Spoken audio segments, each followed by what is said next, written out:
안녕하십니까? 오늘 우리는 믿음과 예술, 그리고 역사가 장엄하게 어우러진 곳, 인류의 위대한 유산인 성베드로 대성전으로 영적인 순례를 떠나고자 합니다. 이 거룩한 여정을 시작하기에 앞서 저희 채널을 구독하고 이 영상을 공유해 주신다면 이 심오한 이야기와 신앙의 유산을 더 많은 이들과 나누는 거룩한 여정에 동참하시게 되는 것입니다. 하느님의 은총이 지식과 믿음을 구하는 모든 분들께 함께하기를 기도합니다. 성베드로 대성전. 이 이름만으로도 우리는 지구상에서 가장 웅장하고 거룩한 성당의 모습을 떠올립니다. 중앙신랑의 길이는 무려 187m에 달하고 양 날개처럼 펼쳐진 잉랑의 폭은 140m에 이릅니다. 전체 면적은 약 24,000제곱미터로 6만 명이 넘는 신자들이 함께 미사를 드릴 수 있는 거대한 공간입니다. 137m 높이의 돔은 지금도 로마의 하늘을 압도하며 르네상스 시대의 신앙심과 천재성이 빚어낼 수 있는 가장 경이로운 건축물로 우리 앞에 서 있습니다. 하지만 오늘 우리가 들려드릴 이야기는 단순히 르네상스의 걸작에 대한 찬사가 아닙니다. 이 대성전은 그보다 더 깊은 시간의 층 위에 세워져 있습니다. 바로 초기 기독교 시대의 가장 위대한 성전의 유해 위에, 그리고 고대 로마 제국의 수많은 폐허에서 가져온 자재들로 지어진 것이죠. 우리가 어디를 보아야 하는지 안다면 이 깊은 역사의 숨결은 지금도 성전 곳곳에서 생생하게 느껴집니다. 이야기는 지금으로부터 약 2000년 전으로 거슬러 올라갑니다. 바티칸 언덕은 당시 로마의 중심부에서 벗어난 모기가 들끓고 질 낮은 포도나 재배하던 한적한 외곽 지역이었습니다. 이곳의 유일한 볼거리라고는 네로 황제의 전차 경기장뿐이었습니다.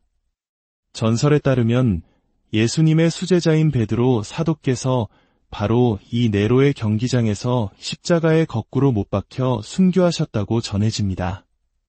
그리고 그의 시신은 경기장 바로 북쪽 코르넬리아 가도 옆에 있던 공동묘지에 묻혔습니다. 시간이 흐르며 베드로의 무덤은 점차 신자들 사이에서 유명해졌고 2세기 후반 무렵에는 그 자리에 작은 기념비가 세워졌습니다. 그리고 1500년이라는 긴 세월 동안 겹겹이 쌓인 장식 아래 묻혀있던 바로 이 기념비가 오늘날 성베드로 대성전의 심장부에 그대로 보존되어 있습니다. 대성전의 역사는 4세기 초 콘스탄티누스 대제가 기독교로 개종하면서 본격적으로 시작됩니다.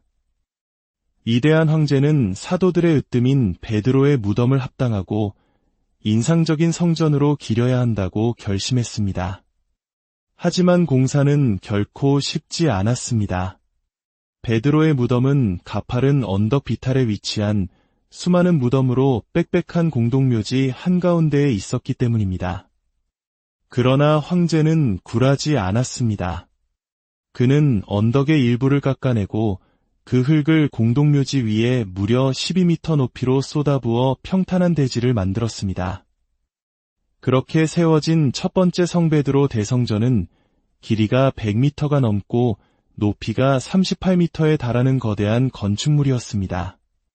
수많은 기둥들이 내부를 5개의 복도로 나누었고 중앙 복도 끝에는 대리석으로 화려하게 장식된 베드로의 작은 무덤이 반짝였습니다.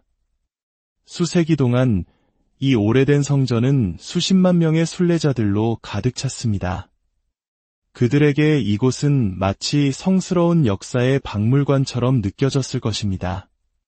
하지만 중세시대가 끝날 무렵 1200년의 세월을 견뎌온 옛 성전은 한계에 다다랐습니다. 벽은 수직에서 1.5m나 기울었고 미사 중에는 천장에서 잔해가 떨어졌으며 나무 석가래에는 쥐떼가 들끓었습니다. 마침내 16세기 초 강력한 리더십을 지녔던 교황 율리오 2세는 건축가 브라만테에게 옛 성전을 허물고 새로운 대성전을 지을 것을 명했습니다. 이 대공사는 미켈란젤로부터 베르니니에 이르기까지 르네상스와 바로크 시대의 거의 모든 유명 예술가들이 참여하며 120년 이상 계속되었습니다. 이제 우리도 시간을 걷는 순례자가 되어 대성전 곳곳에 숨겨진 고대의 흔적들을 찾아 떠나보겠습니다. 우리의 여정은 성전 앞, 광장 중앙에 우뚝 솟은 오벨리스크에서 시작됩니다. 이 오벨리스크는 원래 이집트 알렉산드리아에 있던 것을 서기 37년 칼리굴라 황제가 로마로 가져온 것입니다. 이 거대한 돌기둥을 운반하기 위해 특수 제작된 배는 너무 커서 다른 용도로 쓸 수 없었기에 로마의 항구에서 방파제로 사용하기 위해 스스로 침몰시켜야만 했습니다. 오벨리스크는 네로 경기장의 중앙 분리대에 세워졌고 경기장이 사라지고 그 옆에 대성전이 들어선 후에도 1500년 동안 그 자리를 지켰습니다. 지진에도 한 번도 무너지지 않은 유일한 로마의 오벨리스크였기에 중세 순례자들 사이에서는 이 오벨리스크와 받침대 사이의 좁은 틈을 통과하면 특별한 축복을 받는다는 믿음이 생겨나기도 했습니다. 1586년 교황 식스토 5세는 이 오벨리스크를 성전 옆에서 광장 중앙으로 옮기기로 결정했습니다. 거리는 불과 240m였지만 무게가 330톤이 넘는 돌기둥을 옮기는 것은 엄청난 기술적 난관이었습니다. 교황의 총애를 받던 건축가 도메니코 폰타나는 800명의 인부와 140마리의 말을 동원했습니다. 작업 당일 교황은 일꾼들의 집중을 방해하는 사람은 누구든 사형에 처할 것이라 엄명을 내렸고 광장에는 경고의 의미로 교수대가 설치되었습니다. 수많은 밧줄이 팽팽하게 당겨지며 오벨리스크가 서서히 들려 올라갔습니다. 하지만 그 순간 마찰열로 인해 밧줄이 연기를 내며 타들어가기 시작했고 거대한 돌기둥이 흔들렸습니다. 모두가 숨을 죽인 그때 군중 속에 있던 한 뱃사람이 사형을 무릅쓰고 외쳤습니다. 밧줄에 물을 부어라. 그의 지혜 덕분에 밧줄은 식었고 작업은 무사히 끝났습니다. 그 이후로 이 오벨리스크는 4마리의 청동 사자상이 받치고 있는 모습으로 지금까지 광장 중앙에 서서 순교의 현장에서 신앙의 중심으로 옮겨진 역사를 증언하고 있습니다. 이제 우리는 성전의 현관으로 들어섭니다. 중앙문 양옆에 서 있는 기둥들을 주목해 주십시오. 이 기둥들은 그리스산 대리석으로 만들어졌으며 원래 1대 2세기 로마의 위대한 건축물에 속해 있던 것입니다. 콘스탄티누스 황제의 건축가들이 이것을 가져와 첫 번째 대성전 내부에 세웠고 17세기에 옛 성전이 철거될 때 다시 구출되어 지금의 자리에 재사용되었습니다.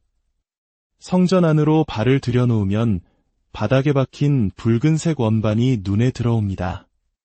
이것은 포르피리 또는 바남이라 불리는 매우 특별한 돌입니다. 이집트의 특정 사막에서만 채굴되었던 이 돌은 로마 황제만이 독점적으로 사용할 수 있었던 권위의 상징이었습니다. 고대 후기에 채석장이 폐쇄된 이후 우리가 중세나 르네상스 건물에서 보는 모든 바남은 고대 로마의 유적에서 가져온 것입니다. 이 원반 역시 옛 성전에서 소중히 옮겨온 유물입니다. 아름다운 보라색 빛깔 때문이기도 하지만 더 중요한 이유가 있습니다. 바로 서기 800년 교황이 이 돌 위에서 사르마뉴 대제에게 신성 로마 제국 황제의 관을 씌워준 역사적인 장소이기 때문입니다. 이 사건은 중세 유럽에서 교회와 국가의 결합이라는 새로운 시대를 연 상징적인 순간이었습니다. 왼편으로 가면 세레대가 있습니다. 뚜껑은 오벨리스크를 옮겼던 폰타나가 설계한 화려한 작품이지만 우리가 주목할 것은 세레대 본체입니다. 이것 역시 황제의 돌, 바남으로 만들어졌습니다. 놀랍게도 이 세레대는 원래 2세기 하드리 아누스 황제의 석관 뚜껑이었습니다.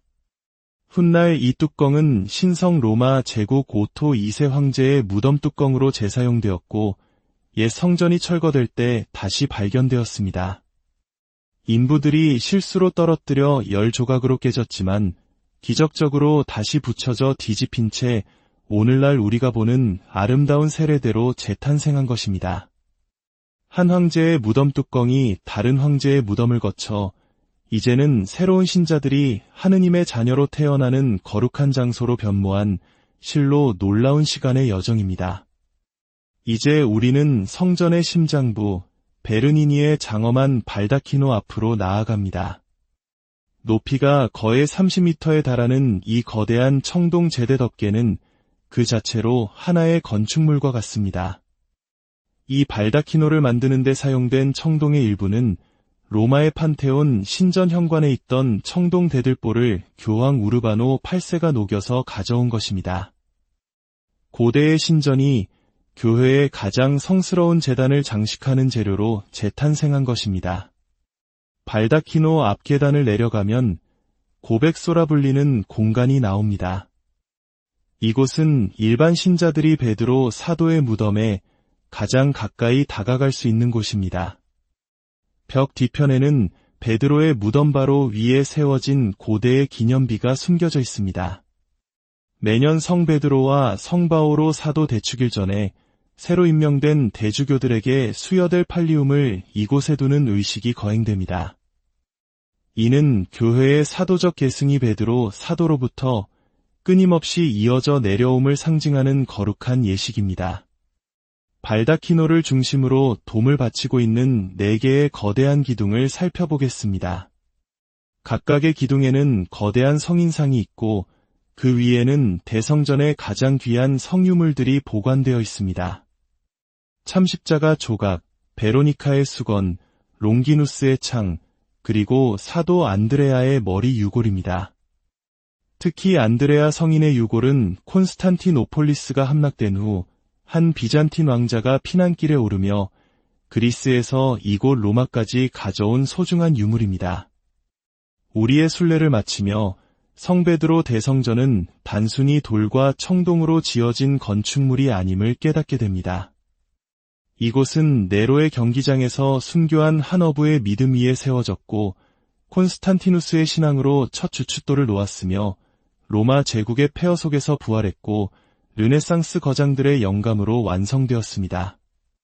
고대, 중세, 르네상스의 시간이 하나의 공간 안에서 서로 대화하고 융합하며 2000년의 신앙을 증언하는 살아있는 역사 그 자체입니다.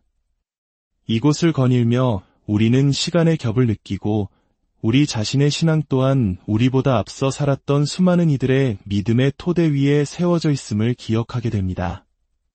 오늘 우리의 영적 순례를 마무리하며 베드로 사도의 전구를 통해 주님의 축복이 여러분과 여러분의 가정에 가득하기를 기원합니다.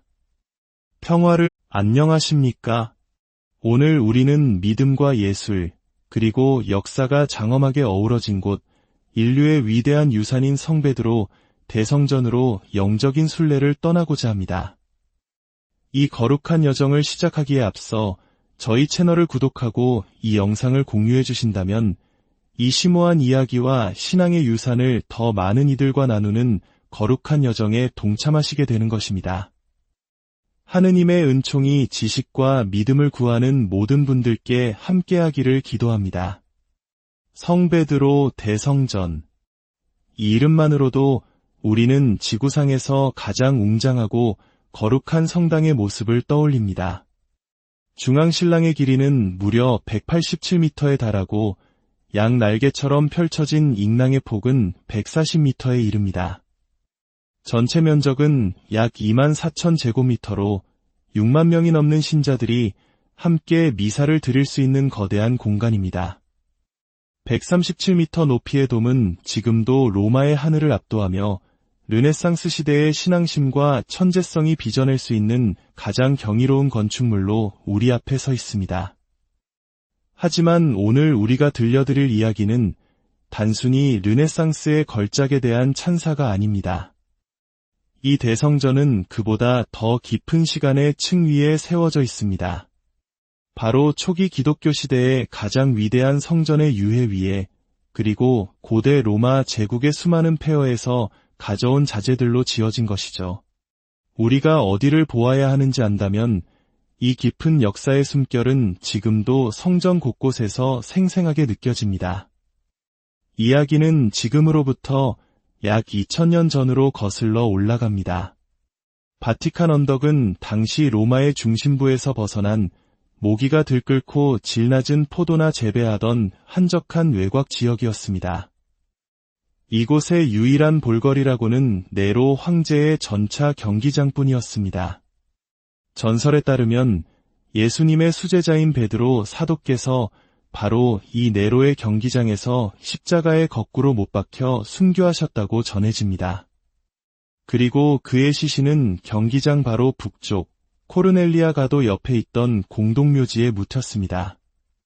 시간이 흐르며 베드로의 무덤은 점차 신자들 사이에서 유명해졌고 2세기 후반 무렵에는 그 자리에 작은 기념비가 세워졌습니다. 그리고 1500년이라는 긴 세월 동안 겹겹이 쌓인 장식 아래 묻혀있던 바로 이 기념비가 오늘날 성베드로 대성전의 심장부에 그대로 보존되어 있습니다. 대성전의 역사는 4세기 초 콘스탄티누스 대제가 기독교로 개종하면서 본격적으로 시작됩니다. 위대한 황제는 사도들의 으뜸인 베드로의 무덤을 합당하고 인상적인 성전으로 기려야 한다고 결심했습니다. 하지만 공사는 결코 쉽지 않았습니다. 베드로의 무덤은 가파른 언덕 비탈에 위치한 수많은 무덤으로 빽빽한 공동묘지 한가운데에 있었기 때문입니다. 그러나 황제는 굴하지 않았습니다.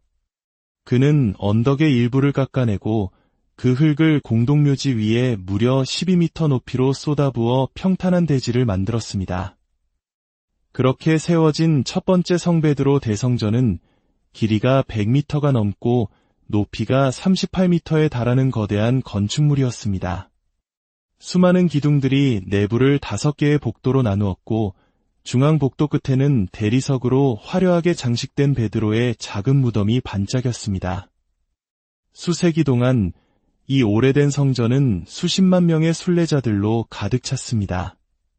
그들에게 이곳은 마치 성스러운 역사의 박물관처럼 느껴졌을 것입니다. 하지만 중세시대가 끝날 무렵 1200년의 세월을 견뎌온 옛 성전은 한계에 다다랐습니다. 벽은 수직에서 1.5m나 기울었고 미사 중에는 천장에서 잔해가 떨어졌으며 나무 석가래에는 쥐떼가 들끓었습니다.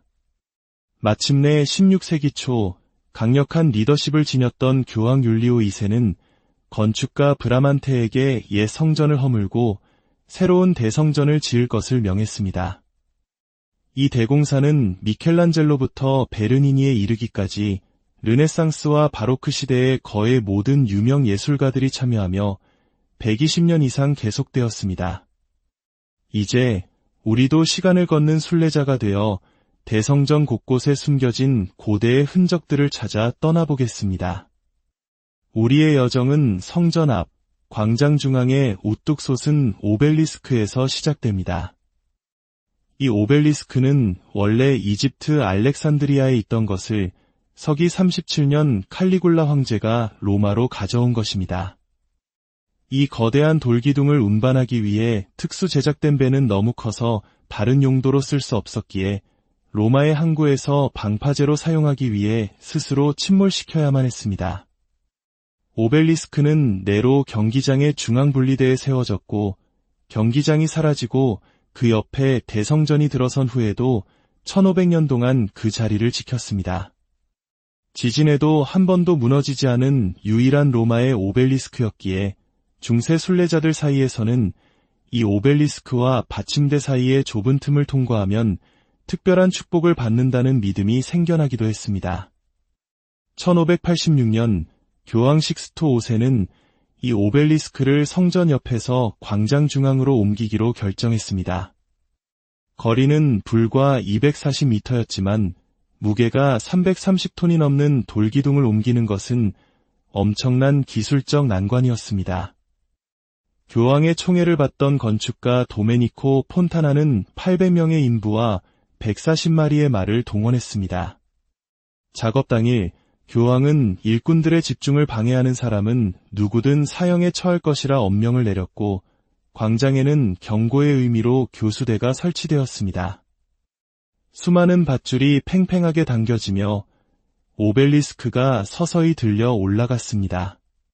하지만 그 순간 마찰열로 인해 밧줄이 연기를 내며 타들어가기 시작했고 거대한 돌기둥이 흔들렸습니다. 모두가 숨을 죽인 그때 군중 속에 있던 한 뱃사람이 사형을 무릅쓰고 외쳤습니다. 밧줄에 물을 부어라. 그의 지혜 덕분에 밧줄은 식었고 작업은 무사히 끝났습니다. 그 이후로 이 오벨리스크는 4마리의 청동 사자상이 받치고 있는 모습으로 지금까지 광장 중앙에 서서 순교의 현장에서 신앙의 중심으로 옮겨진 역사를 증언하고 있습니다.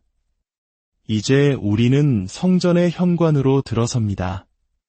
중앙문 양옆에 서 있는 기둥들을 주목해 주십시오. 이 기둥들은 그리스산 대리석으로 만들어졌으며 원래 1대 2세기 로마의 위대한 건축물에 속해 있던 것입니다. 콘스탄티누스 황제의 건축가들이 이것을 가져와 첫 번째 대성전 내부에 세웠고 17세기에 옛 성전이 철거될 때 다시 구출되어 지금의 자리에 재사용되었습니다. 성전 안으로 발을 들여놓으면 바닥에 박힌 붉은색 원반이 눈에 들어옵니다. 이것은 포르피리 또는 바남이라 불리는 매우 특별한 돌입니다. 이집트의 특정 사막에서만 채굴되었던 이 돌은 로마 황제만이 독점적으로 사용할 수 있었던 권위의 상징이었습니다. 고대 후기에 채석장이 폐쇄된 이후 우리가 중세나 르네상스 건물에서 보는 모든 바남은 고대 로마의 유적에서 가져온 것입니다. 이 원반 역시 옛 성전에서 소중히 옮겨온 유물입니다. 아름다운 보라색 빛깔 때문이기도 하지만 더 중요한 이유가 있습니다. 바로 서기 800년 교황이 이 돌 위에서 사르마뉴 대제에게 신성 로마 제국 황제의 관을 씌워준 역사적인 장소이기 때문입니다. 이 사건은 중세 유럽에서 교회와 국가의 결합이라는 새로운 시대를 연 상징적인 순간이었습니다. 왼편으로 가면 세레대가 있습니다. 뚜껑은 오벨리스크를 옮겼던 폰타나가 설계한 화려한 작품이지만 우리가 주목할 것은 세레대 본체입니다. 이것 역시 황제의 돌, 바남으로 만들어졌습니다. 놀랍게도 이 세레대는 원래 2세기 하드리아누스 황제의 석관 뚜껑이었습니다. 훗날 이 뚜껑은 신성 로마 제국 오토 2세 황제의 무덤 뚜껑으로 재사용되었고 옛 성전이 철거될 때 다시 발견되었습니다. 인부들이 실수로 떨어뜨려 10조각으로 깨졌지만 기적적으로 다시 붙여져 뒤집힌 채 오늘날 우리가 보는 아름다운 세례대로 재탄생한 것입니다. 한 황제의 무덤 뚜껑이 다른 황제의 무덤을 거쳐 이제는 새로운 신자들이 하느님의 자녀로 태어나는 거룩한 장소로 변모한 실로 놀라운 시간의 여정입니다. 이제 우리는 성전의 심장부 베르니니의 장엄한 발다키노 앞으로 나아갑니다. 높이가 거의 30m에 달하는 이 거대한 청동 제대 덮개는 그 자체로 하나의 건축물과 같습니다. 이 발다키노를 만드는 데 사용된 청동의 일부는 로마의 판테온 신전 현관에 있던 청동 대들보를 교황 우르바노 8세가 녹여서 가져온 것입니다. 고대의 신전이 교회의 가장 성스러운 제단을 장식하는 재료로 재탄생한 것입니다. 발다키노 앞 계단을 내려가면 고백소라 불리는 공간이 나옵니다. 이곳은 일반 신자들이 베드로 사도의 무덤에 가장 가까이 다가갈 수 있는 곳입니다. 벽 뒤편에는 베드로의 무덤 바로 위에 세워진 고대의 기념비가 숨겨져 있습니다. 매년 성 베드로와 성 바오로 사도 대축일 전에 새로 임명된 대주교들에게 수여될 팔리움을 이곳에 두는 의식이 거행됩니다. 이는 교회의 사도적 계승이 베드로 사도로부터 끊임없이 이어져 내려옴을 상징하는 거룩한 예식입니다. 발다키노를 중심으로 돔을 바치고 있는 4개의 거대한 기둥을 살펴보겠습니다. 각각의 기둥에는 거대한 성인상이 있고 그 위에는 대성전의 가장 귀한 성유물들이 보관되어 있습니다. 참십자가 조각, 베로니카의 수건, 롱기누스의 창, 그리고 사도 안드레아의 머리 유골입니다. 특히 안드레아 성인의 유골은 콘스탄티노폴리스가 함락된 후 한 비잔틴 왕자가 피난길에 오르며 그리스에서 이곳 로마까지 가져온 소중한 유물입니다. 우리의 순례를 마치며 성베드로 대성전은 단순히 돌과 청동으로 지어진 건축물이 아님을 깨닫게 됩니다. 이곳은 네로의 경기장에서 순교한 한 어부의 믿음 위에 세워졌고 콘스탄티누스의 신앙으로 첫 주춧돌을 놓았으며 로마 제국의 폐허 속에서 부활했고 르네상스 거장들의 영감으로 완성되었습니다. 고대, 중세, 르네상스의 시간이 하나의 공간 안에서 서로 대화하고 융합하며 2000년의 신앙을 증언하는 살아있는 역사 그 자체입니다. 이곳을 거닐며 우리는 시간의 겹을 느끼고 우리 자신의 신앙 또한 우리보다 앞서 살았던 수많은 이들의 믿음의 토대 위에 세워져 있음을 기억하게 됩니다. 오늘 우리의 영적 순례를 마무리하며 베드로 사도의 전구를 통해 주님의 축복이 여러분과 여러분의 가정에 가득하기를 기원합니다. 평화를 안녕하십니까? 오늘 우리는 믿음과 예술, 그리고 역사가 장엄하게 어우러진 곳, 인류의 위대한 유산인 성베드로 대성전으로 영적인 순례를 떠나고자 합니다. 이 거룩한 여정을 시작하기에 앞서 저희 채널을 구독하고 이 영상을 공유해 주신다면 이 심오한 이야기와 신앙의 유산을 더 많은 이들과 나누는 거룩한 여정에 동참하시게 되는 것입니다. 하느님의 은총이 지식과 믿음을 구하는 모든 분들께 함께하기를 기도합니다. 성베드로 대성전. 이 이름만으로도 우리는 지구상에서 가장 웅장하고 거룩한 성당의 모습을 떠올립니다. 중앙신랑의 길이는 무려 187m에 달하고 양 날개처럼 펼쳐진 잉랑의 폭은 140m에 이릅니다. 전체 면적은 약 24,000제곱미터로 6만 명이 넘는 신자들이 함께 미사를 드릴 수 있는 거대한 공간입니다. 137m 높이의 돔은 지금도 로마의 하늘을 압도하며 르네상스 시대의 신앙심과 천재성이 빚어낼 수 있는 가장 경이로운 건축물로 우리 앞에 서 있습니다. 하지만 오늘 우리가 들려드릴 이야기는 단순히 르네상스의 걸작에 대한 찬사가 아닙니다. 이 대성전은 그보다 더 깊은 시간의 층 위에 세워져 있습니다. 바로 초기 기독교 시대의 가장 위대한 성전의 유해 위에, 그리고 고대 로마 제국의 수많은 폐허에서 가져온 자재들로 지어진 것이죠. 우리가 어디를 보아야 하는지 안다면 이 깊은 역사의 숨결은 지금도 성전 곳곳에서 생생하게 느껴집니다. 이야기는 지금으로부터 약 2000년 전으로 거슬러 올라갑니다. 바티칸 언덕은 당시 로마의 중심부에서 벗어난 모기가 들끓고 질 낮은 포도나 재배하던 한적한 외곽 지역이었습니다. 이곳의 유일한 볼거리라고는 네로 황제의 전차 경기장뿐이었습니다. 전설에 따르면 예수님의 수제자인 베드로 사도께서 바로 이 네로의 경기장에서 십자가에 거꾸로 못 박혀 순교하셨다고 전해집니다. 그리고 그의 시신은 경기장 바로 북쪽 코르넬리아 가도 옆에 있던 공동묘지에 묻혔습니다. 시간이 흐르며 베드로의 무덤은 점차 신자들 사이에서 유명해졌고 2세기 후반 무렵에는 그 자리에 작은 기념비가 세워졌습니다. 그리고 1500년이라는 긴 세월 동안 겹겹이 쌓인 장식 아래 묻혀있던 바로 이 기념비가 오늘날 성베드로 대성전의 심장부에 그대로 보존되어 있습니다.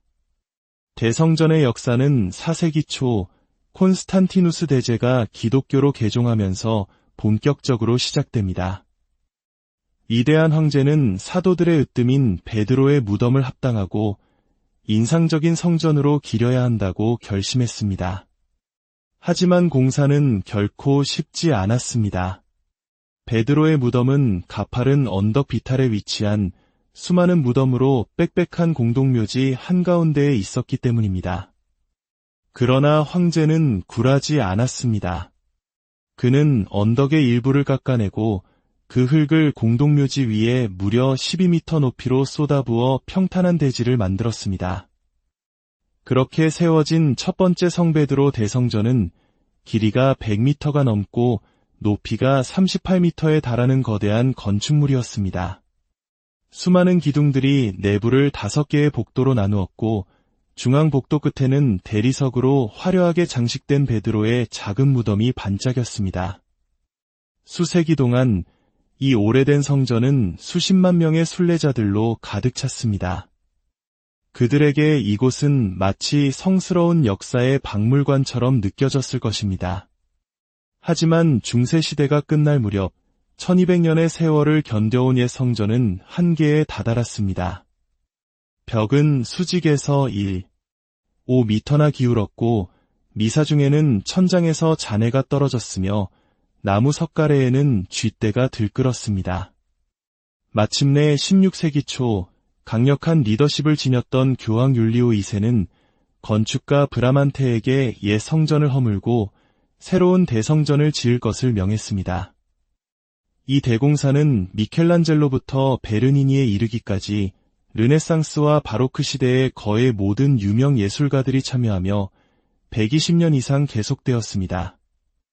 이제 우리도 시간을 걷는 순례자가 되어 대성전 곳곳에 숨겨진 고대의 흔적들을 찾아 떠나보겠습니다.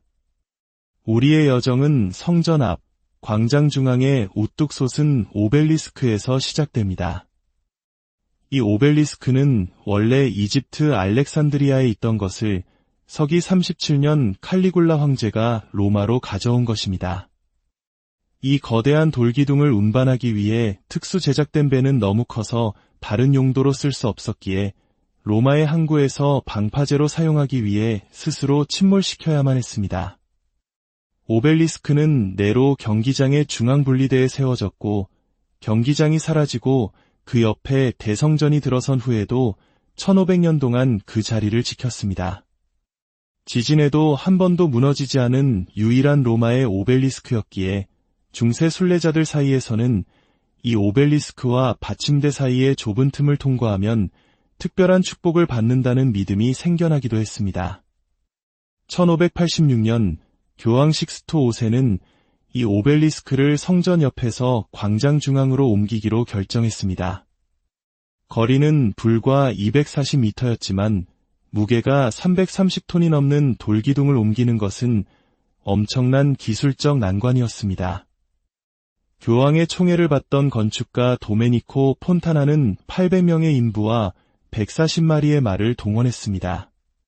작업 당일 교황은 일꾼들의 집중을 방해하는 사람은 누구든 사형에 처할 것이라 엄명을 내렸고 광장에는 경고의 의미로 교수대가 설치되었습니다.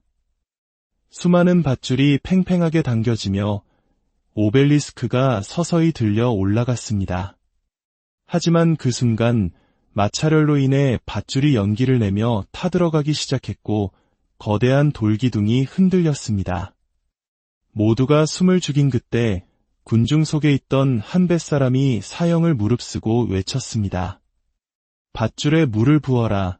그의 지혜 덕분에 밧줄은 식었고 작업은 무사히 끝났습니다. 그 이후로 이 오벨리스크는 4마리의 청동 사자상이 받치고 있는 모습으로 지금까지 광장 중앙에 서서 순교의 현장에서 신앙의 중심으로 옮겨진 역사를 증언하고 있습니다. 이제 우리는 성전의 현관으로 들어섭니다. 중앙문 양옆에 서 있는 기둥들을 주목해 주십시오. 이 기둥들은 그리스산 대리석으로 만들어졌으며 원래 1대 2세기 로마의 위대한 건축물에 속해 있던 것입니다.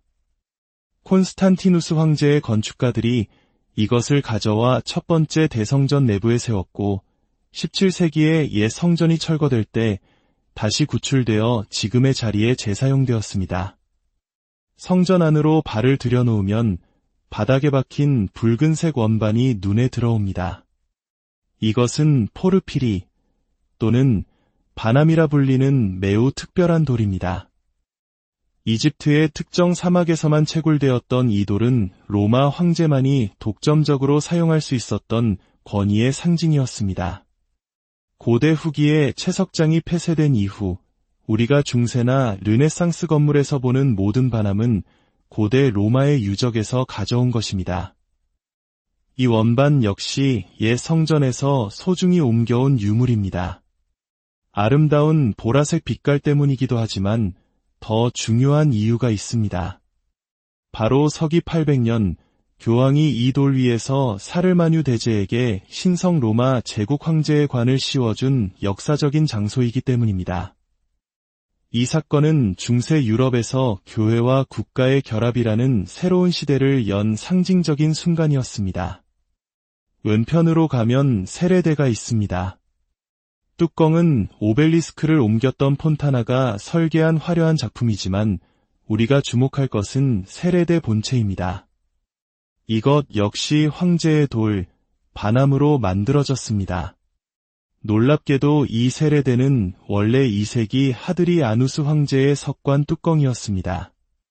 훗날 이 뚜껑은 신성 로마 제국 오토 2세 황제의 무덤 뚜껑으로 재사용되었고 옛 성전이 철거될 때 다시 발견되었습니다. 인부들이 실수로 떨어뜨려 10조각으로 깨졌지만 기적적으로 다시 붙여져 뒤집힌 채 오늘날 우리가 보는 아름다운 세레대로 재탄생한 것입니다. 한 황제의 무덤 뚜껑이 다른 황제의 무덤을 거쳐 이제는 새로운 신자들이 하느님의 자녀로 태어나는 거룩한 장소로 변모한 실로 놀라운 시간의 여정입니다. 이제 우리는 성전의 심장부 베르니니의 장엄한 발다키노 앞으로 나아갑니다. 높이가 거의 30m에 달하는 이 거대한 청동 제대 덮개는 그 자체로 하나의 건축물과 같습니다. 이 발다키노를 만드는 데 사용된 청동의 일부는 로마의 판테온 신전 현관에 있던 청동 대들보를 교황 우르바노 8세가 녹여서 가져온 것입니다. 고대의 신전이 교회의 가장 성스러운 제단을 장식하는 재료로 재탄생한 것입니다. 발다키노 앞 계단을 내려가면 고백소라 불리는 공간이 나옵니다. 이곳은 일반 신자들이 베드로 사도의 무덤에 가장 가까이 다가갈 수 있는 곳입니다. 벽 뒤편에는 베드로의 무덤 바로 위에 세워진 고대의 기념비가 숨겨져 있습니다. 매년 성 베드로와 성 바오로 사도 대축일 전에 새로 임명된 대주교들에게 수여될 팔리움을 이곳에 두는 의식이 거행됩니다. 이는 교회의 사도적 계승이 베드로 사도로부터 끊임없이 이어져 내려옴을 상징하는 거룩한 예식입니다. 발다키노를 중심으로 돔을 바치고 있는 4개의 거대한 기둥을 살펴보겠습니다. 각각의 기둥에는 거대한 성인상이 있고 그 위에는 대성전의 가장 귀한 성유물들이 보관되어 있습니다. 참십자가 조각, 베로니카의 수건, 롱기누스의 창, 그리고 사도 안드레아의 머리 유골입니다. 특히 안드레아 성인의 유골은 콘스탄티노폴리스가 함락된 후 한 비잔틴 왕자가 피난길에 오르며 그리스에서 이곳 로마까지 가져온 소중한 유물입니다. 우리의 순례를 마치며 성 베드로 대성전은 단순히 돌과 청동으로 지어진 건축물이 아님을 깨닫게 됩니다. 이곳은 네로의 경기장에서 순교한 한 어부의 믿음 위에 세워졌고 콘스탄티누스의 신앙으로 첫 주춧돌을 놓았으며 로마 제국의 폐허 속에서 부활했고 르네상스 거장들의 영감으로 완성되었습니다. 고대, 중세, 르네상스의 시간이 하나의 공간 안에서 서로 대화하고 융합하며 2000년의 신앙을 증언하는 살아있는 역사 그 자체입니다. 이곳을 거닐며 우리는 시간의 겹을 느끼고 우리 자신의 신앙 또한 우리보다 앞서 살았던 수많은 이들의 믿음의 토대 위에 세워져 있음을 기억하게 됩니다. 오늘 우리의 영적 순례를 마무리하며 베드로 사도의 전구를 통해 주님의 축복이 여러분과 여러분의 가정에 가득하기를 기원합니다. 평화를 안녕하십니까? 오늘 우리는 믿음과 예술, 그리고 역사가 장엄하게 어우러진 곳, 인류의 위대한 유산인 성 베드로 대성전으로 영적인 순례를 떠나고자 합니다. 이 거룩한 여정을 시작하기에 앞서 저희 채널을 구독하고 이 영상을 공유해 주신다면 이 심오한 이야기와 신앙의 유산을 더 많은 이들과 나누는 거룩한 여정에 동참하시게 되는 것입니다. 하느님의 은총이 지식과 믿음을 구하는 모든 분들께 함께하기를 기도합니다. 성베드로 대성전. 이 이름만으로도 우리는 지구상에서 가장 웅장하고 거룩한 성당의 모습을 떠올립니다. 중앙신랑의 길이는 무려 187m에 달하고 양 날개처럼 펼쳐진 잉랑의 폭은 140m에 이릅니다. 전체 면적은 약 24,000제곱미터로 6만 명이 넘는 신자들이 함께 미사를 드릴 수 있는 거대한 공간입니다. 137m 높이의 돔은 지금도 로마의 하늘을 압도하며 르네상스 시대의 신앙심과 천재성이 빚어낼 수 있는 가장 경이로운 건축물로 우리 앞에 서 있습니다. 하지만 오늘 우리가 들려드릴 이야기는 단순히 르네상스의 걸작에 대한 찬사가 아닙니다. 이 대성전은 그보다 더 깊은 시간의 층 위에 세워져 있습니다. 바로 초기 기독교 시대의 가장 위대한 성전의 유해 위에, 그리고 고대 로마 제국의 수많은 폐허에서 가져온 자재들로 지어진 것이죠. 우리가 어디를 보아야 하는지 안다면 이 깊은 역사의 숨결은 지금도 성전 곳곳에서 생생하게 느껴집니다. 이야기는 지금으로부터 약 2000년 전으로 거슬러 올라갑니다. 바티칸 언덕은 당시 로마의 중심부에서 벗어난 모기가 들끓고 질 낮은 포도나 재배하던 한적한 외곽 지역이었습니다. 이곳의 유일한 볼거리라고는 네로 황제의 전차 경기장뿐이었습니다. 전설에 따르면 예수님의 수제자인 베드로 사도께서 바로 이 네로의 경기장에서 십자가에 거꾸로 못 박혀 순교하셨다고 전해집니다. 그리고 그의 시신은 경기장 바로 북쪽 코르넬리아 가도 옆에 있던 공동묘지에 묻혔습니다. 시간이 흐르며 베드로의 무덤은 점차 신자들 사이에서 유명해졌고 2세기 후반 무렵에는 그 자리에 작은 기념비가 세워졌습니다. 그리고 1500년이라는 긴 세월 동안 겹겹이 쌓인 장식 아래 묻혀있던 바로 이 기념비가 오늘날 성베드로 대성전의 심장부에 그대로 보존되어 있습니다. 대성전의 역사는 4세기 초 콘스탄티누스 대제가 기독교로 개종하면서 본격적으로 시작됩니다. 위대한 황제는 사도들의 으뜸인 베드로의 무덤을 합당하고 인상적인 성전으로 기려야 한다고 결심했습니다. 하지만 공사는 결코 쉽지 않았습니다. 베드로의 무덤은 가파른 언덕 비탈에 위치한 수많은 무덤으로 빽빽한 공동묘지 한가운데에 있었기 때문입니다. 그러나 황제는 굴하지 않았습니다. 그는 언덕의 일부를 깎아내고 그 흙을 공동묘지 위에 무려 12m 높이로 쏟아부어 평탄한 대지를 만들었습니다. 그렇게 세워진 첫 번째 성베드로 대성전은 길이가 100m가 넘고 높이가 38m에 달하는 거대한 건축물이었습니다. 수많은 기둥들이 내부를 5개의 복도로 나누었고 중앙 복도 끝에는 대리석으로 화려하게 장식된 베드로의 작은 무덤이 반짝였습니다. 수세기 동안 이 오래된 성전은 수십만 명의 순례자들로 가득 찼습니다. 그들에게 이곳은 마치 성스러운 역사의 박물관처럼 느껴졌을 것입니다. 하지만 중세시대가 끝날 무렵 1200년의 세월을 견뎌온 옛 성전은 한계에 다다랐습니다. 벽은 수직에서 1.5m나 기울었고 미사 중에는 천장에서 잔해가 떨어졌으며 나무 석가래에는 쥐떼가 들끓었습니다. 마침내 16세기 초 강력한 리더십을 지녔던 교황 율리오 2세는 건축가 브라만테에게 옛 성전을 허물고 새로운 대성전을 지을 것을 명했습니다. 이 대공사는 미켈란젤로부터 베르니니에 이르기까지 르네상스와 바로크 시대의 거의 모든 유명 예술가들이 참여하며 120년 이상 계속되었습니다. 이제 우리도 시간을 걷는 순례자가 되어 대성전 곳곳에 숨겨진 고대의 흔적들을 찾아 떠나보겠습니다. 우리의 여정은 성전 앞, 광장 중앙의 우뚝 솟은 오벨리스크에서 시작됩니다. 이 오벨리스크는 원래 이집트 알렉산드리아에 있던 것을 서기 37년 칼리굴라 황제가 로마로 가져온 것입니다. 이 거대한 돌기둥을 운반하기 위해 특수 제작된 배는 너무 커서 다른 용도로 쓸 수 없었기에 로마의 항구에서 방파제로 사용하기 위해 스스로 침몰시켜야만 했습니다.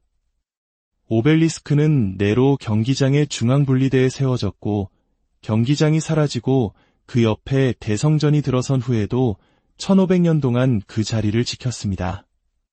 지진에도 한 번도 무너지지 않은 유일한 로마의 오벨리스크였기에 중세 순례자들 사이에서는 이 오벨리스크와 받침대 사이의 좁은 틈을 통과하면 특별한 축복을 받는다는 믿음이 생겨나기도 했습니다.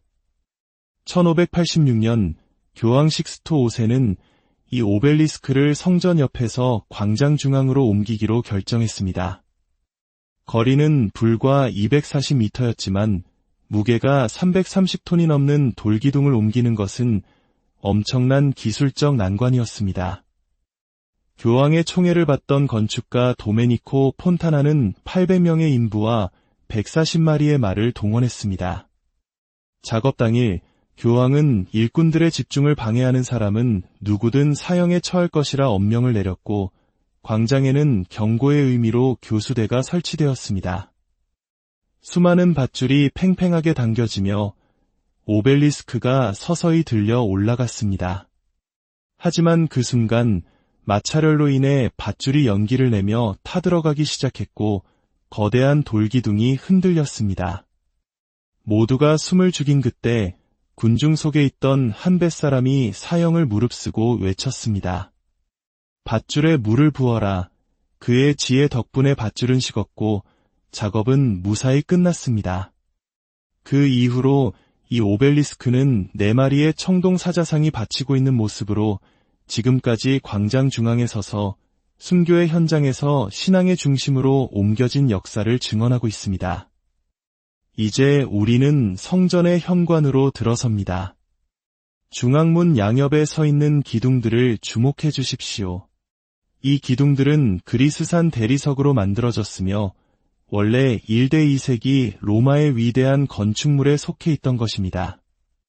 콘스탄티누스 황제의 건축가들이 이것을 가져와 첫 번째 대성전 내부에 세웠고 17세기에 옛 성전이 철거될 때 다시 구출되어 지금의 자리에 재사용되었습니다. 성전 안으로 발을 들여놓으면 바닥에 박힌 붉은색 원반이 눈에 들어옵니다. 이것은 포르피리 또는 바남이라 불리는 매우 특별한 돌입니다. 이집트의 특정 사막에서만 채굴되었던 이 돌은 로마 황제만이 독점적으로 사용할 수 있었던 권위의 상징이었습니다. 고대 후기에 채석장이 폐쇄된 이후 우리가 중세나 르네상스 건물에서 보는 모든 바남은 고대 로마의 유적에서 가져온 것입니다. 이 원반 역시 옛 성전에서 소중히 옮겨온 유물입니다. 아름다운 보라색 빛깔 때문이기도 하지만 더 중요한 이유가 있습니다. 바로 서기 800년 교황이 이 돌 위에서 사르마뉴 대제에게 신성 로마 제국 황제의 관을 씌워준 역사적인 장소이기 때문입니다. 이 사건은 중세 유럽에서 교회와 국가의 결합이라는 새로운 시대를 연 상징적인 순간이었습니다. 왼편으로 가면 세레대가 있습니다. 뚜껑은 오벨리스크를 옮겼던 폰타나가 설계한 화려한 작품이지만 우리가 주목할 것은 세레대 본체입니다. 이것 역시 황제의 돌, 바남으로 만들어졌습니다. 놀랍게도 이 세레대는 원래 2세기 하드리아누스 황제의 석관 뚜껑이었습니다. 훗날 이 뚜껑은 신성 로마 제국 오토 2세 황제의 무덤 뚜껑으로 재사용되었고 옛 성전이 철거될 때 다시 발견되었습니다. 인부들이 실수로 떨어뜨려 10조각으로 깨졌지만 기적적으로 다시 붙여져 뒤집힌 채 오늘날 우리가 보는 아름다운 세례대로 재탄생한 것입니다. 한 황제의 무덤 뚜껑이 다른 황제의 무덤을 거쳐 이제는 새로운 신자들이 하느님의 자녀로 태어나는 거룩한 장소로 변모한 실로 놀라운 시간의 여정입니다. 이제 우리는 성전의 심장부 베르니니의 장엄한 발다키노 앞으로 나아갑니다. 높이가 거의 30m에 달하는 이 거대한 청동 제대 덮개는 그 자체로 하나의 건축물과 같습니다. 이 발다키노를 만드는 데 사용된 청동의 일부는 로마의 판테온 신전 현관에 있던 청동 대들보를 교황 우르바노 8세가 녹여서 가져온 것입니다. 고대의 신전이 교회의 가장 성스러운 제단을 장식하는 재료로 재탄생한 것입니다. 발다키노 앞 계단을 내려가면 고백소라 불리는 공간이 나옵니다. 이곳은 일반 신자들이 베드로 사도의 무덤에 가장 가까이 다가갈 수 있는 곳입니다. 벽 뒤편에는 베드로의 무덤 바로 위에 세워진 고대의 기념비가 숨겨져 있습니다. 매년 성 베드로와 성 바오로 사도 대축일 전에 새로 임명된 대주교들에게 수여될 팔리움을 이곳에 두는 의식이 거행됩니다. 이는 교회의 사도적 계승이 베드로 사도로부터 끊임없이 이어져 내려옴을 상징하는 거룩한 예식입니다. 발다키노를 중심으로 돔을 바치고 있는 4개의 거대한 기둥을 살펴보겠습니다. 각각의 기둥에는 거대한 성인상이 있고 그 위에는 대성전의 가장 귀한 성유물들이 보관되어 있습니다. 참십자가 조각, 베로니카의 수건, 롱기누스의 창, 그리고 사도 안드레아의 머리 유골입니다. 특히 안드레아 성인의 유골은 콘스탄티노폴리스가 함락된 후 한 비잔틴 왕자가 피난길에 오르며 그리스에서 이곳 로마까지 가져온 소중한 유물입니다.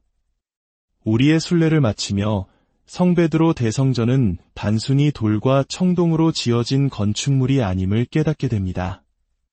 이곳은 네로의 경기장에서 순교한 한 어부의 믿음 위에 세워졌고 콘스탄티누스의 신앙으로 첫 주춧돌을 놓았으며 로마 제국의 폐허 속에서 부활했고 르네상스 거장들의 영감으로 완성되었습니다. 고대, 중세, 르네상스의 시간이 하나의 공간 안에서 서로 대화하고 융합하며 2000년의 신앙을 증언하는 살아있는 역사 그 자체입니다. 이곳을 거닐며 우리는 시간의 겹을 느끼고 우리 자신의 신앙 또한 우리보다 앞서 살았던 수많은 이들의 믿음의 토대 위에 세워져 있음을 기억하게 됩니다. 오늘 우리의 영적 순례를 마무리하며 베드로 사도의 전구를 통해 주님의 축복이 여러분과 여러분의 가정에 가득하기를 기원합니다. 평화를 안녕하십니까? 오늘 우리는 믿음과 예술, 그리고 역사가 장엄하게 어우러진 곳, 인류의 위대한 유산인 성 베드로 대성전으로 영적인 순례를 떠나고자 합니다. 이 거룩한 여정을 시작하기에 앞서 저희 채널을 구독하고 이 영상을 공유해 주신다면 이 심오한 이야기와 신앙의 유산을 더 많은 이들과 나누는 거룩한 여정에 동참하시게 되는 것입니다.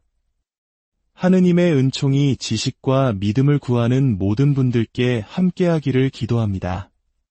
성 베드로 대성전. 이 이름만으로도 우리는 지구상에서 가장 웅장하고 거룩한 성당의 모습을 떠올립니다. 중앙신랑의 길이는 무려 187m에 달하고 양 날개처럼 펼쳐진 잉랑의 폭은 140m에 이릅니다. 전체 면적은 약 24,000제곱미터로 6만 명이 넘는 신자들이 함께 미사를 드릴 수 있는 거대한 공간입니다. 137m 높이의 돔은 지금도 로마의 하늘을 압도하며 르네상스 시대의 신앙심과 천재성이 빚어낼 수 있는 가장 경이로운 건축물로 우리 앞에 서 있습니다. 하지만 오늘 우리가 들려드릴 이야기는 단순히 르네상스의 걸작에 대한 찬사가 아닙니다. 이 대성전은 그보다 더 깊은 시간의 층 위에 세워져 있습니다. 바로 초기 기독교 시대의 가장 위대한 성전의 유해 위에, 그리고 고대 로마 제국의 수많은 폐허에서 가져온 자재들로 지어진 것이죠. 우리가 어디를 보아야 하는지 안다면 이 깊은 역사의 숨결은 지금도 성전 곳곳에서 생생하게 느껴집니다. 이야기는 지금으로부터 약 2000년 전으로 거슬러 올라갑니다. 바티칸 언덕은 당시 로마의 중심부에서 벗어난 모기가 들끓고 질 낮은 포도나 재배하던 한적한 외곽 지역이었습니다. 이곳의 유일한 볼거리라고는 네로 황제의 전차 경기장뿐이었습니다. 전설에 따르면 예수님의 수제자인 베드로 사도께서 바로 이 네로의 경기장에서 십자가에 거꾸로 못 박혀 순교하셨다고 전해집니다. 그리고 그의 시신은 경기장 바로 북쪽 코르넬리아 가도 옆에 있던 공동묘지에 묻혔습니다. 시간이 흐르며 베드로의 무덤은 점차 신자들 사이에서 유명해졌고 2세기 후반 무렵에는 그 자리에 작은 기념비가 세워졌습니다. 그리고 1500년이라는 긴 세월 동안 겹겹이 쌓인 장식 아래 묻혀있던 바로 이 기념비가 오늘날 성베드로 대성전의 심장부에 그대로 보존되어 있습니다. 대성전의 역사는 4세기 초 콘스탄티누스 대제가 기독교로 개종하면서 본격적으로 시작됩니다. 위대한 황제는 사도들의 으뜸인 베드로의 무덤을 합당하고 인상적인 성전으로 기려야 한다고 결심했습니다. 하지만 공사는 결코 쉽지 않았습니다.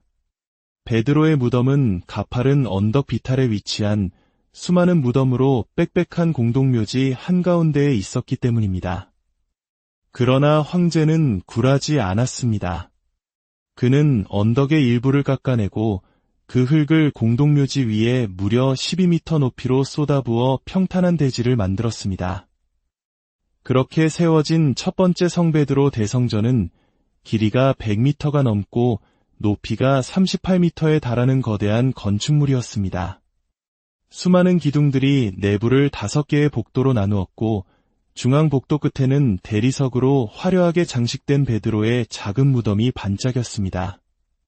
수세기 동안 이 오래된 성전은 수십만 명의 순례자들로 가득 찼습니다.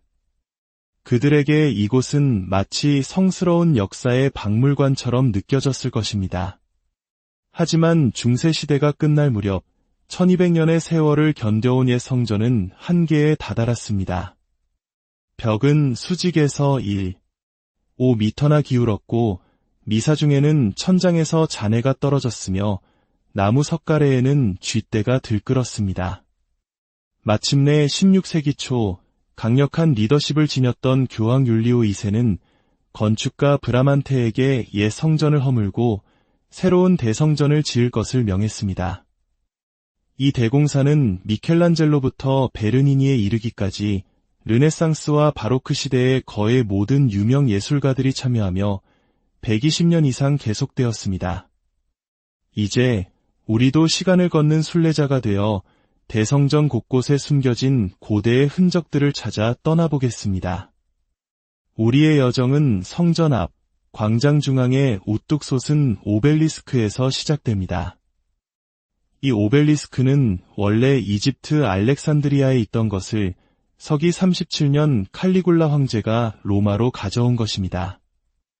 이 거대한 돌기둥을 운반하기 위해 특수 제작된 배는 너무 커서 다른 용도로 쓸 수 없었기에 로마의 항구에서 방파제로 사용하기 위해 스스로 침몰시켜야만 했습니다. 오벨리스크는 네로 경기장의 중앙 분리대에 세워졌고 경기장이 사라지고 그 옆에 대성전이 들어선 후에도 1500년 동안 그 자리를 지켰습니다.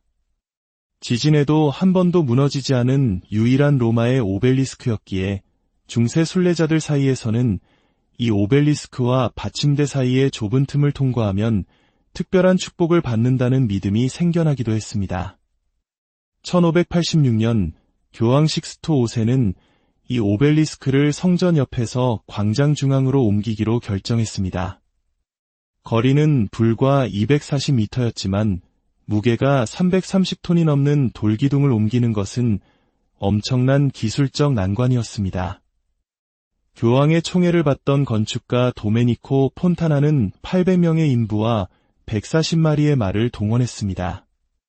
작업 당일 교황은 일꾼들의 집중을 방해하는 사람은 누구든 사형에 처할 것이라 엄명을 내렸고 광장에는 경고의 의미로 교수대가 설치되었습니다.